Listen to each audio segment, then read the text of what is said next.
Welcome back to my YouTube channel. In today's video, we will be focusing upon blood groups. ऐसी सारी बातें जो कि blood group से related है and आपके entrance में पूछी जाती है if you are a life science aspirant. In fact, 10th, 12th, NEET, BSc, MSc ऐसे सब एग्जाम्स में blood group से related ये बातें पूछी जाती है. तो आइए let's start. So first of all, blood group is a classic example of codominance as well as dominance.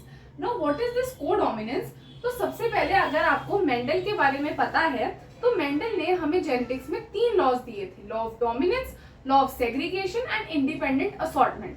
The law of dominance अब वो एक लॉ नहीं है, it is just a hypothesis. Why? क्योंकि अब वो गलत प्रूव हो चुका है. डोमिनेंस में उन्होंने ये बोला था कि ओनली डोमिनेंट कैरेक्टर जो है वही अपने आप को एक्सप्रेस करता है. हालांकि अगर आप कोडोमिनेंस या इनकम्प्लीट डोमिनेंस देखो तो वहां पर ऐसा नहीं है. तो ब्लड ग्रुप में कोडोमिनेंस कैसे है आइए देखते हैं. सबसे पहले अगर A एंड I जी है तो आपका सिर्फ A एक्सप्रेस हो रहा है, B एंड I है तो सिर्फ B एक्सप्रेस हो रहा है. यहाँ पर ब्लड ग्रुप क्या शो कर रहा है? Dominant character.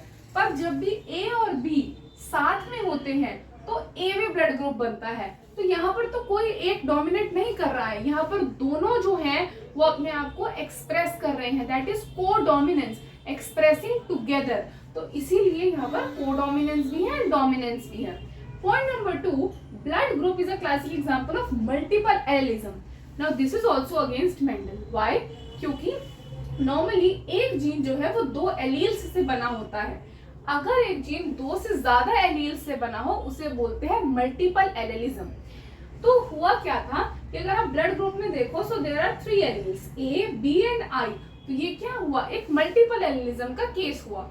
तो सबसे पहले देखते हैं इस पर एक न्यूमेरिकल. तो क्या होता है इफ इन मल्टीपल एलिज्म आपको नंबर ऑफ फिनोटाइप्स कैलकुलेट करने हैं. The formula is n+1. जबकि अगर आपको जीनोटाइप कैलकुलेट करना है the formula is n+1 divided by 2. तो अगर हम ये फॉर्मूला अप्लाई करें जो हमारा मल्टीपल एलिज्म के अकॉर्डिंग ब्लड ग्रुप में 3 एलील्स हैं A, B एंड I. तो number of phenotypes will be n+1 that is 3+1 4. तो 4 तरीके के ब्लड ग्रुप्स जो है वो पॉसिबल हैं. Blood group A, AB, B and O. Talking about genotype, genotype का फॉर्मूला था n+1 डिवाइडेड बाय 2 जो कि होता है 3+1 4 डिवाइडेड बाय 2 दैट इज 6. तो हमने अभी देखा कि 6 जीनोटाइप पॉसिबल है. तो सबसे पहले it is example of codominance as well as dominance. Secondly it is a multiple allelism case. Third thing is कि ए बी पॉजिटिव जो होता है वो आपका यूनिवर्सल रिसिपिएंट है, यानी कि किसी से भी ब्लड ले सकता है. व्हाई?